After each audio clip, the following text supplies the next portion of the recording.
아멘. 예수 따르는 인생이 복되다라는 말씀의 제목으로 함께 은혜 받는 시간 되시길 소망합니다. 아멘. 세계적으로 가장 유명하고 오래 불리워진 찬송가가 있습니다.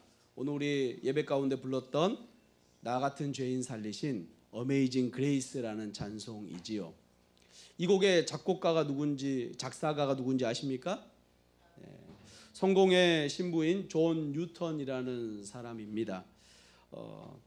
신부인데요. 존 뉴턴은 평생을 노예 해방과 복음 전하는 데 평생을 바쳤던 사람이죠. 하지만 그가 처음부터 노예들에게 그렇게 관심이 있던 사람은 아닙니다. 뉴턴은 11살 때부터 아버지를 따라서 노예선에 그렇게 선원으로 일을 했지요. 그로 인해 어려서부터 거칠고 방탕한 삶을 살았습니다. 또한 노예상이었던 존 뉴턴은 노예를 가축보다 더 못하게 다루는 그런 사람이었습니다. 그럼에도 양심의 가책을 못 느꼈던 사람이죠. 당시 노예선은 한 명이라도 더 탑승시켜서 최대한 이익을 찾기 위해 사람을 짐짝 싣듯이 실었던 그런 노예선이었어요. 잠깐 영상을 보여주실래요? 네, 이 모습이 좀 이해가 되십니까? 당시 노예선의 그 하부에는 노예들을 이렇게 층층이 노예들이 누워 있는 모습이죠. 머리가 보이고 다리가 보이고 머리가 보이고 다리가 이해되십니까? 네, 사람같이 이렇게 앉아서 갈 수 있는 게 아니라 누워서 이렇게 꼼짝도 못하는 모습으로 노예들을 실었어요. 이렇게 실어서 한 달을 가야 됐습니다. 그럼 이들이 용변이 나오면 어떻게 했을까요? 그대로 그 자리에서 또 이들은 그 옷도 입지 않은 상태에서 그렇게 이렇게 누워서 한 달을 가게 됐습니다. 비위생적이었죠. 보통 이 노예선이 도착하고 나면 평균 15%의 사람들이 죽었습니다. 많게는 33%까지 죽었다고 합니다. 그러나 그렇게 죽는 것이 더 많이 사람을 실어서 가는 게 더 이익이었다고 해요. 그래서 최대한 많은 사람을 실어서 그렇게 노예선이 출발을 했습니다. 이 노예선을 운항했던 사람이 바로 이 존 뉴턴이었습니다. 당연히 노예 선장이었고 또한 이렇게 노예상으로 그렇게 일을 했었지요. 그러던 그가 22살에 노예선 선장으로 항해를 할 때 폭풍우를 맞게 됩니다. 가진 노력을 다 해봤지만 이제는 죽음의 위기에 처해 있었던 것이죠. 그때 그가 하나님을 향해서 기도하게 됩니다. 배가 좌체될 위기 가운데 하나님을 부르짖게 된 것이죠. 살려달라고. 그 기도에 하나님께서 응답해 주셔서 살게 됩니다.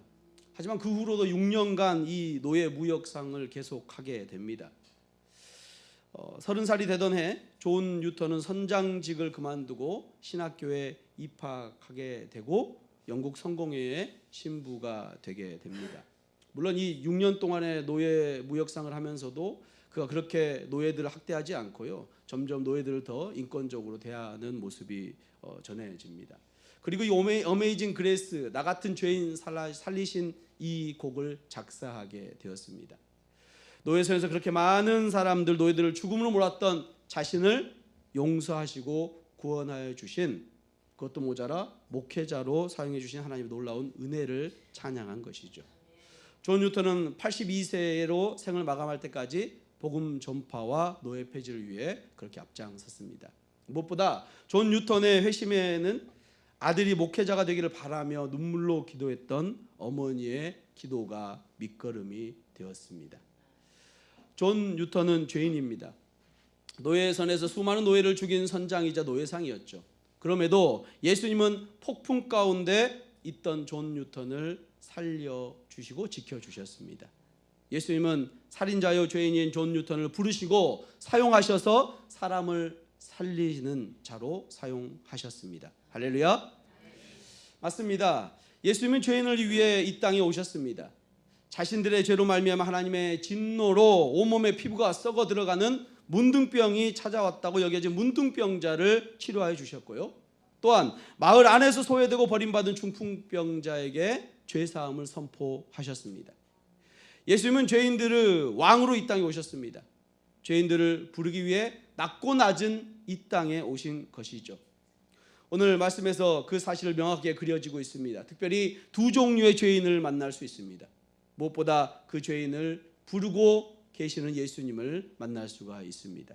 말씀 가운데 죄인을 부르러 오신 예수님을 만나는 시간 되시길 축복합니다. 첫 번째, 예수님의 부름을 받은 죄인 레위가 등장합니다. 27절입니다.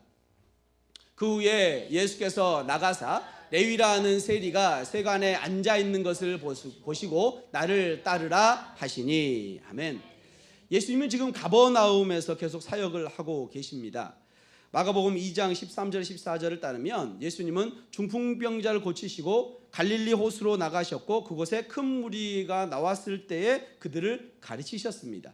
그리고 지나가시다가 세관에 앉아 있는 레위를 발견하셨지요. 레위의 또 다른 이름은 바로 마태였고 알페오의 아들이었습니다. 마태복음 9장 9절입니다. 예수께서 그곳을 떠나 지나가시다가 마태라는 사람이 세관에 앉아 있는 것을 보시고 이르시되 나를 따르라 하시니 일어나 따르니라. 아멘. 당시에는 히브리식 이름과 헬라식 이름을 동시에 사용하던 시대였어요. 레위는 히브리식 이름이고 마태는 헬라식 이름이었던 것이죠. 그의 직업이 무엇이었습니까? 세리였습니다. 세리는 세금을 거두는 사람을 말하는 것이죠. 오늘날은 세무서에서 일하는 사람에 대해서 부정적인 생각을 갖지는 않았습니다. 거의 그런 기억은 없지요. 하지만 예수님 당시의 세리들은 사회적으로 아주 악한 사람으로 취급받았습니다. 이스라엘은 로마에 종속된 로마의 속국으로 그렇게 있었죠. 세리들은 이스라엘을 억압하고 있는 로마를 위해 일하는 사람들이었어요. 한마디로 매국노였다는 거죠. 마치 일제시대에 일본에 빌붙어서 살았던 친일파와 같은 사람들이 방금 그 당시에 세리였던 거예요. 아브라함의 자손이 이방인을 위해 일하다니 민족적으로 변절자였다는 것이죠. 그들이 하는 일은 백성들에게 돈을 걷어서 로마 정부에게 바치는 일을 했습니다. 로마에서는 일정 지역에 일정한 액수를 합당하고 그 지역에 세금 징수하는 권리를 최고 입찰자에게 팔았습니다. 그 권리를 사는 사람이 세리가 되어서 할당한 세금을 연말에 로마 정부에게 넘겨주었던 것이죠. 세금 징수권을 입찰하기 위해 자신들의 땅을 팔기도 했습니다. 아브라함 자손의 약속된 땅을 로마 정부를 위해 이를 위해서 판다는 것은 유대인들에게는 상상되나 얼마의 세금을 내야 하는지도 알지 못했습니다. 오늘날처럼 세금을 정확하게 계산하고 고지서가 보내지는 것이 아니었던 시대였기 때문이죠. 그래서 세리들은 백성들의 무지를 이용해서 더 많은 세금을 취했습니다. 당시에는 수많은 세금들이 있었는데 인두세라는 거, 생존한 사람들 14세에서 65세 남성, 12세에서 65세 여성에 무조건 걷는 세금이 있었고요. 토지세가 있었습니다. 곡물의 10분의 1을 바치는 것, 그리고 포도와 기름의 5분의 1을 내는 게 있었어요. 또한 모든 수입의 1%를 내는 소득세도 있었습니다. 뿐만 아니라 갖가지 종류의 의무세가 있었는데 주요 도로를 사용하는 항만을 사용하는 사용료, 집 마차의 바퀴마다 세금이 또 붙었다고 해요. 마차를 끄는 동물에 매기는 세금도 있었어요. 요즘 자동차세 같은 게 있었다는 거죠. 구매세, 상품을 사면은 세는 세금도 있었습니다. 수출입할 때 있는 세금도 있었어요. 특정 상품에 대한 세금도 있었다고 해요. 그래서 지나가는 자들에게 불러 세워 짐을 풀게 하고 원하는 만큼 세금을 물을 수 있는 권한이 이 세리한테 있었다는 것이죠. 세금을 낼 수 없으면 높은 이자로 돈을 빌려서 세금을 강요하기도 했다고 합니다. 이런 면에서 거의 폭력배 같은 일을 세리가 했다고 보면 되죠. 세례 요한에게 나온 세리들에게 요한이 부과된 것 외에는 거두지 말라라고 그렇게 이야기도 했던 말씀이 기억나지 않으십니까? 세리들은 자신의 배를 불리기 위해 백성들이 가진 것을 갈취했기 때문입니다. 로마 정부에 바칠 일정 금액을 외에는 다 자신들의 소유가 된 것입니다. 당시 유대 사회에서 세리만큼 죄인도 없었습니다. 오늘날 우리가 과거 친일파를 죄인으로 취급하듯 세리들은 항상 죄인과 같은 부류의 최상급에 속한 사람이 그들이었어요. 그래서 세리들은 유대인 회당에 들어가지 못했습니다. 법정의 증인으로 설 수도 없었어요. 사회적으로 왕따였습니다. 어울리는 사람들은 세리와 같은 죄인들, 매춘물들 뿐이었습니다. 유대교의 전통적 가르침 중 하나인 탈무드를 보면 언제든 원하면 세리를 속이거나 거짓말할 수 있다라고 가르치고 있습니다. 유대인 문서에서는 세리가 회개하는 것은 불가능하며 그들이 용서받는 것은 절대로 일어날 수 없다라고 이야기할 정도로 죄인들이었어요. 레위는 바로 그런 부류의 사람, 모두가 인정하는 죄인이었습니다. 많은 사람들은 그를 향해 경멸하고 분노와 비난의 눈길을 주는 사람들이 바로 그들이었다는 것이죠. 오늘도 레위인은 세관 앞에 앉아서 세금을 거두고 있습니다. 무엇보다 예수님께서 세관에 앉아있는 레위를 보고 계시죠. 여기서 보다라는 단어를 보면 그냥 스쳐 지나가면서 훑어보는 그런 단어가 아니에요. 집중해서 관심을 가지며 보다라는 단어가 바로 이 보다라는 단어입니다. 예수님은 세관에 앉아있는 레위를 집중하여서 보고 계신 것이죠. 그런데 왜 그렇게 레위를 바라보고 계신 것일까요? 온갖 명품으로 치장하고 있는 레위의 겉모습이 아닌 죄로 물든 속사람을 바라보고 계신 것이죠.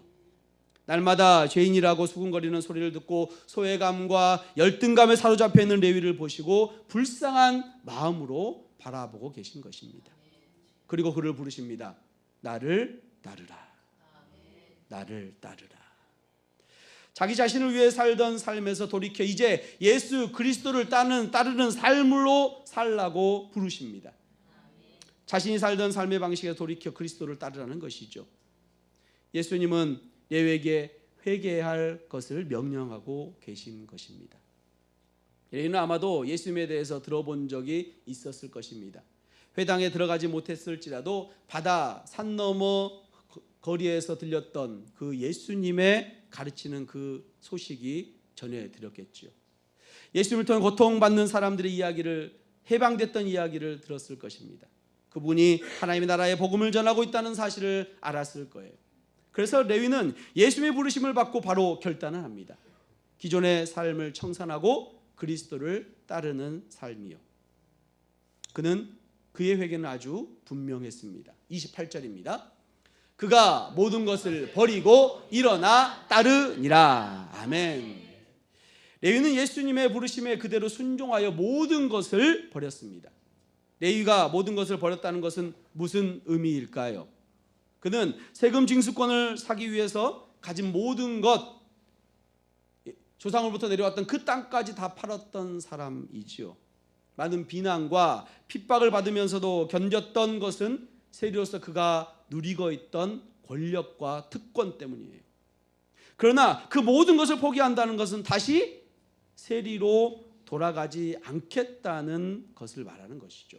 그가 누려왔던 모든 특혜, 모든 권력을 포기한다는 말입니다. 세상이 주는 평안과 평강, 위로, 안심을 다 버려버리겠다는 것이죠. 베드로와 형제들도 예수님의 부르심에 배와 그물을 버렸습니다. 그러나 그들은 다시 돌아가서 고기잡이를 할 수 있었지요. 하지만 세리는 한 번 모든 것을 버리고 나서 다시 세리가 될 수 없었습니다.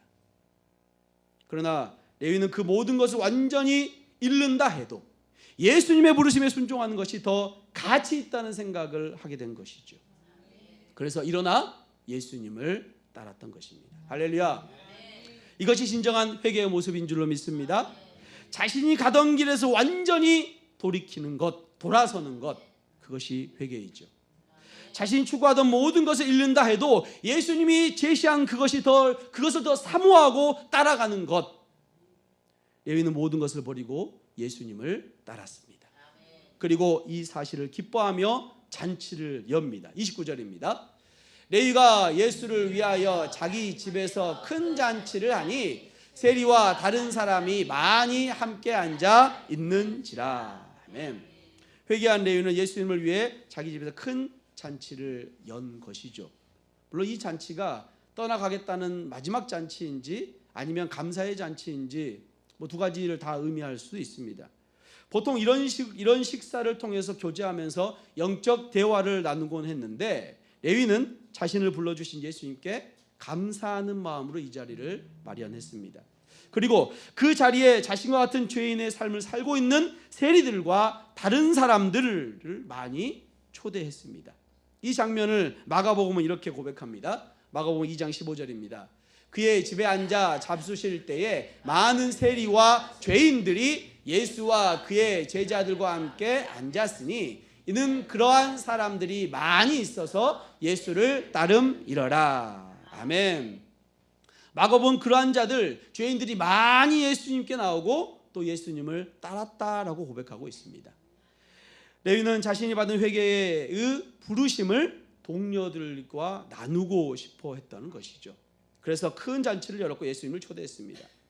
그런 자기의 옛날 친구들로 하여금 예수님을 만날 기회를 주고자 일부러 그러했던 것입니다. 예수님은 그들에게 사랑을 또한 보여주셨습니다. 사랑하는 성도 여러분, 예수님께서 레위를 부르셨습니다. 레위는 12제자 중에 한 사람인 바로 마태입니다. 그런데 레위는 메시아이시고 그리스도이신 예수님과 함께 할 수 없는 죄인이었습니다. 이스라엘 모든 백성들이 등을 진 로마에 충성한 매국노였습니다. 그래서 회당에 들어가 예배할 수도 없었지요. 레위는 이러한 자신의 모습을 너무나 잘 알고 있었습니다. 무엇보다 이것은 자신의 선택이었습니다. 이스라엘 백성이지만 그에 속한 삶이 아닌 세상의 안락과 세상의 가치를 추구하고자 하는 자신만의 선택이었단 말이죠. 그래서 예수님에 관한 소식을 들었지만 감히 예수님께 가까이 갈 수 없었던 그 자신이었습니다. 우리는 제사장이었던 삭개오의 이야기를 너무나 잘 알고 있습니다. 삭개오는 예수님께 가까이 가고 싶었지만 죄인된 자신의 모습 때문에 도저히 가까이 가지 못하고 뽕나무 위에서 예수님을 바라보았죠. 그런데 예수님께서 이 죄인을 바라보셨습니다. 찾아오셨습니다. 오늘 본문에 예수님께서 레위에게 집중하시고 계시죠. 그것도 모두가 보고 있는 레위가 있는 세관 앞에서 레위를 찾아가십니다. 모든 사람들이 보는 앞에서 죄인을 찾아가신 것입니다. 그리고 나를 따르라고 초청하십니다. 성도 여러분, 예수님을 찾아오심은 2000년 전에 레위에게만, 삭개오에게만 있던 일이 아니죠. 오늘날 저와 여러분에게도 주님께서 찾아오신 줄로 믿습니다. 우리가 예수님을 찾아간 것이 아닙니다. 물론 우리 발로 걸어간 것 같지만 주님께서 찾아오셨지요. 이 찾아왔다는 사실에 놀라움이 있을 수밖에 없습니다. 오늘 본문에 이후에 나올 바리새인과 서기관들은 예수님을 질타했지요. 죄인들과 함께 한다고요. 구약 시대에 우리가 레위기를 읽어보고 민수기를 읽어보면 다 죄인들과 멀리하게 만들죠. 왜냐하면 그 죄가 옮아오니까요. 그런데 예수님은 그렇게 하지 않으십니다. 예수님이 친히 찾아가시고 만져주십니다. 그 차이가 뭡니까? 예수님이 만나는 모든 사람들은 예수님의 의가 전달되기 때문이죠. 죄인이 아니라 의인이 되고요, 병자가 아니라 바로 정상인으로 바뀌게 되는 놀라운 은혜가 있는 줄로 믿습니다. 우리가 우리 발로 교회에 왔습니다. 하지만 그 전에 예수님께서 우리의 마음에 먼저 찾아오신 줄로 믿습니다. 죄인 중에 죄인은 우리 가운데 말입니다. 우리는 누가 말하지 않아도 우리가 얼마나 죄인인지 잘 알고 있습니다. 우리가 죄인이라는 사실을 믿겨지지 않으십니까? 그렇다면 오늘 하루만 아침에 눈 뜰 때부터 저녁까지 내가 어떤 생각을 하고 몇 시 몇 분에 어떤 생각을 하는지 한번 적어보십시오. 노트에다가 빼곡히 한번 적어보세요. 10분? 1시간? 길어야 1시간이 되지 않아서 여러분이 죄인인 것을 알게 될 것입니다. 칼만 안 들었지 강도지고요, 또 사람만 안 죽였지 살인자였다는 것을 알 수 있습니다. 서두에 말씀드린 노예 선의 선장 존 뉴턴보다 더한 죄인임을 알게 될 것입니다. 그런데 우리에게 예수님께서 찾아오셨습니다. 십자가에 돌아가심으로 모든 죄를 용서하여 주시고 자녀 삼아 주셨습니다. 할렐루야. 이제 우리는 이 사실에 감사하며 살아가야 합니다. 예수님의 부르심에 합당한 대답을 드려야 되죠. 레위가 고백한 행한 것처럼 우리의 삶을 돌이켜야 합니다. 모든 것을 버리고 주님을 따라야 합니다. 모든 것은 직장, 가정 버리고 선교지로 가라는 이야기가 아니죠. 우리의 삶의 현장에서 죄악의 모습을 벗어나라는 것입니다. 죄악의 모습을 벗어나라는 것이죠. 그 죄악의 모습은 예수님으로부터 더 가치 있는 것을 여기며 쫓아가는 삶이 죄악입니다. 우리의 평안과 평강, 안위를 주는 것, 세상의 물질과 세상의 명예가 아닙니다. 물론 그것들이 필요하지요. 하지만 그 이전에 가장 큰 가치는 그 모든 것을 주관하고 계시는 우리의 주인 되신 하나님인 줄로 믿습니다. 우리의 평안을 위해 살아가는 것이 아니라 하나님 나라를 위해 살아가시길 바랍니다. 삶의 우선순위를 하나님께 두는 것, 그 삶의 모든 것을 버리고 하나님께 향하는 삶인 줄 믿습니다. 친히 찾아오셔서 우리를 부르신 주님의 부르심에 모든 것을 버리고 따르시길 축복합니다. 두 번째 종류의 죄인들은 바로 바리새인과 서기관들입니다. 30절입니다.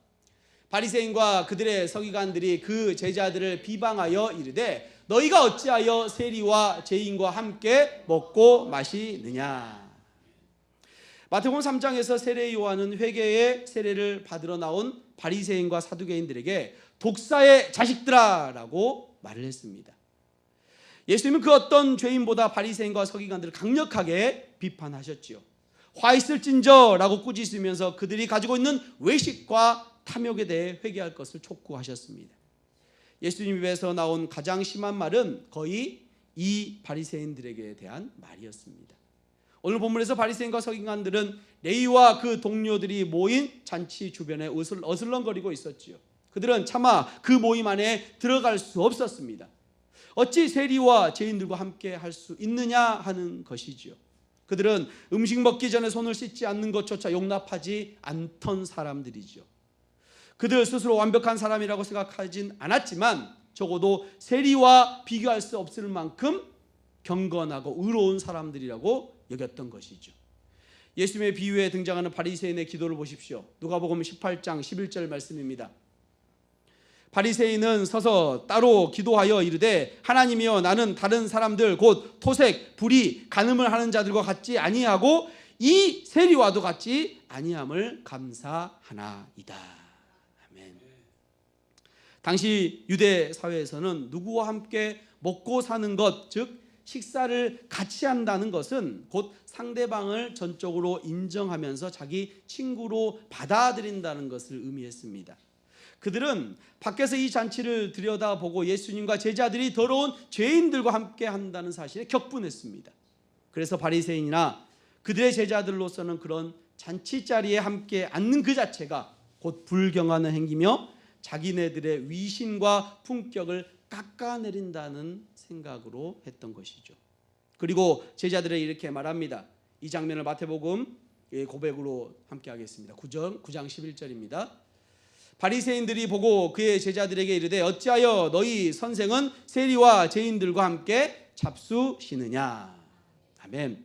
예수님께서 직접적으로 묻는 것이 아니라 제자들에게 너희들이 따르는 선생이 어떻게 이럴 수 있느냐라고 바리새인들이 책망하고 있는 것이죠. 이런 사람이 너희가 따르는 선생이냐라며 예수님의 제자들과 예수님의 사이를 이간질시키는 것이기도 합니다. 율법학자였던 이들은 전도서 7장 20절의 말씀을 알고 있었습니다. 전도서 7장 20절입니다. 선을 행하고 전혀 죄를 범하지 아니하는 의인은 세상에 없기 때문이로다. 아멘. 그럼에도 교만했던 그들은 자신들을 의롭게 여긴 것이죠. 죄인인 바리새인과 서기관들은 남들과 비교하여서 자신은 어느 정도 경건하고 의롭다고 생각한 것입니다. 이 이야기를 들은 예수님께서 당장 그 바리새인과 사두개인들 앞에서 당신의 제자들을 감싸시죠. 31절 32절입니다. 예수께서 대답하여 이르시되 건강한 자에게는 의사가 쓸데없고 병든 자에게라야 쓸데있나니 내가 의인을 부르러 온 것이 아니요 죄인을 불러 회개시키러 왔노라. 아멘. 어찌 보면 지극히 당연한 말입니다. 모든 사람이 건강하다면 의사가 쓸데없지요. 하지만 병든 사람에게 반드시 필요한 사람은 의사입니다. 병을 고치기 위해서는 의사가 반드시 필요합니다. 예수님이 바로 영적 의사인 줄로 믿습니다. 영으로 병든 자, 죄인을 찾아 치료하시는 분이시죠. 그분이 오신 이유가 바로 그것입니다. 잃어버린 자를 찾아 구원하기 위함이요. 죄인을 불러 회개시키기 위함인 줄로 믿습니다. 예수님은 내가 의인을 부르러 온 것이 아니다라고 하셨습니다. 건강한 자에겐 내가 필요 없다라고 하신 것이죠. 문제는 건강한 사람이 없다는 것이죠. 의인은 없습니다. 로마서 3장 10절 말씀입니다. 기록된 바 의인은 없나니 하나도 없으며. 아멘. 이 땅에 의인은 단 한 사람도 없는 줄로 믿습니다. 바리새인의 문제는 그들이 의인이라서 예수님의 필요 없었던 것이 아니라 죄인임으로 스스로 의인이라고 생각했다는 것입니다. 스스로 건강하다고 생각한 것이죠. 영적으로 탐욕과 외식으로 가득 찬 나병 환자들처럼 병으로 심각성을 스스로 깨닫지 못하는 죄인 중에 죄인이지만 자신이 아주 건강하고 의로운 사람이라고 생각했다는 것이죠. 그들은 예수님이 이 대답을 듣고 나서 저도 건강하지 못합니다. 저도 의인이 아닙니다. 저도 불러 주옵소서. 저도 회개하고 싶습니다. 이렇게 나왔어야 합니다. 베드로처럼 주여 저를 떠나소서 저는 죄인입니다 라고 고백했어야 합니다. 그러나 그들은 스스로 건강한 사람이라고 생각했습니다. 죄가 있는 것은 사실이나 남들에 비해 심각한 수준이 아니라고 생각한 거죠. 특히 저 더러운 세리나 죄인들과는 비교할 수 없을 만큼 나는 깨끗한 사람이다 라고 생각한 것입니다. 자신들이 하고 있는 경건의 삶으로 어느 정도 의롭다고 여겼던 것입니다. 그래서 예수님의 부르심을 거절하지요. 사랑하는 성도 여러분, 오늘 우리는 두 종류의 죄인들을 만났습니다. 모두 다 하나님 앞에 죄인이었습니다. 한 죄인은 세상의 비난을 받는 죄인 중에 죄인이었고요, 매국노의 변절자 탐욕스러운 죄인이었습니다. 모두가 그를 비난하고 상종하지 않았습니다. 그에게 예수께서 찾아오셔서 그를 불쌍히 보시고 부르셨을 때 그는 자신의 모든 것을 떠나 예수님을 따랐습니다. 진정한 회개를 한 줄로 믿습니다. 또 다른 죄인은 사회적으로 존경받는 무리였습니다. 경건한 삶을 살기도 하고 종교적으로 열심히 있는 사람이었습니다. 하지만 그들은 하나님 앞에 죄인이었죠. 외식과 탐욕으로 가득 찬 자들이었고 자기 의를 내세우는 자들이었습니다. 그들은 다른 사람에 비하면 자신은 그렇게까지 죄인이 아니라고 생각했습니다. 그래서 예수께서 회개하라고 하셨을 때 그럴 필요가 없다고 생각했지요. 스스로 건강하다고 여긴 그들은 참된 의사인 예수가 필요 없었습니다. 한 죄인은 예수님의 부르심에 앞에 자신의 죄인임을 겸손히 인정하고 회개에 따랐고, 다른 한 죄인은 자신이 죄인인 사실을 교만하게 받아들이죠. 예수님의 부르심에 따르지 않았던 것입니다. 한쪽은 겸손했고 다른 한쪽은 교만한 것입니다. 한쪽은 하나님을 두려워하며 그 앞에 영적으로 가난하고 비참한 겸손함으로 낮아졌고요, 다른 한쪽은 스스로 교만함으로 하나님의 권세와 영적으로 그를 부정했습니다. 하나님의 자비와 긍휼은 겸손한 자에게 임한 줄로 믿습니다. 성도 여러분, 주님의 부르심 가운데 두 죄인의 결정적인 차이가 무엇이었습니까? 회개였지요. 레위는 회개하고 바리새인은 회개하지 않았지요. 회개가 무엇입니까? 구약 성경에 회개라는 단어는 슈브라는 단어를 씁니다. 이 단어는 돌이키다라는 뜻입니다. 방향을 180도 바꿔서 뒤로 가는 것이죠. 레위가 한 것처럼 말이죠. 저와 여러분도 주님의 부르심에 진정으로 회개하며 응답한 줄로 믿습니다. 그런데 돌이켜 주님께로 가는 우리의 발목을 잡는 것들이 있죠. 바로 옛사람의 모습, 죄악의 모습입니다. 그래서 회개하며 180도만 돌아야 되는데 360도를 돌아서 가버리는 그런 안타까운 경우가 있죠. 결국 무너지고 또 무너져 아예 죄에 무뎌져 버리기도 합니다. 이렇게 되는 이유는 회개를 너무 어렵게 생각하기 때문입니다. 회개를 쉽게 말하면 하나님을 더 사랑하는 것입니다. 그것을 방해하는 것이 죄인 것이죠. 그렇습니다. 죄에 벗어나는 방법은 죄를 이기려고 노력하는 것이 아니라 하나님을 더 사랑하는 것입니다. 어떻게 살아가는 것이 하나님을 더 사랑하는 걸까? 날마다 기도하며 나아가는 것이죠.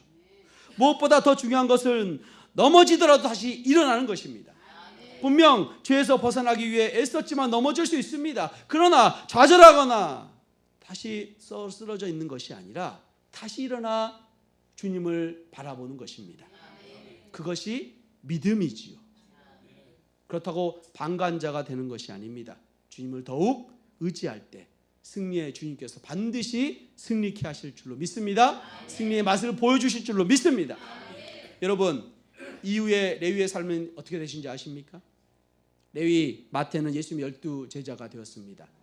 전승에 따르면 마태는 오순절 마가 다락방에 성령을 체험한 후에 제일 먼저 유대인들에게 전도한 사람이었고 아시아와 마게도냐로 전도 여행을 떠났던 사람입니다. 무엇보다 마태는 신약 성경을 시작하는 마태복음의 인간 저자이지요. 마태복음은 유대인들을 겨냥한 쓴 복음서입니다. 이를 통해 구약 속의 선지자들에 의해 약속된 참 메시아가 예수님임을 증언하고 있죠. 그리고 2000년 동안 예수님이 어떤 분이신지, 오늘날 우리에게도 어떤 분이신지 증언하고 있습니다. 마태는 끝까지 예수님의 부르심에 합당한 주님의 은혜를 전하는 삶으로 지금까지 살아가고 있는 줄로 믿습니다.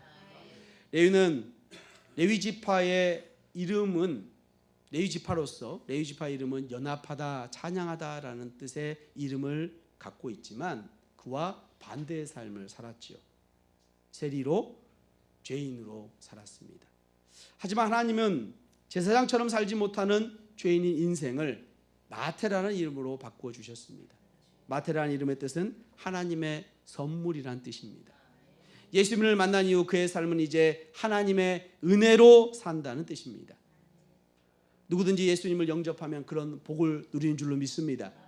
우리에게 주어진 삶, 생명, 학위, 부모, 자식, 돈, 기업도 모두 주님이 주신 선물인 줄로 믿습니다. 거저 받았으니 거저 주는 삶으로 예수님을 따르는 복된 삶을 사시길 축복합니다. 예수님의 부르심에 따라 끝까지 예수님을 따르는 복된 삶을 살기를 결단하는 주님의 은혜교 성도님들 되시길 주님의 이름으로 축원합니다. 아멘.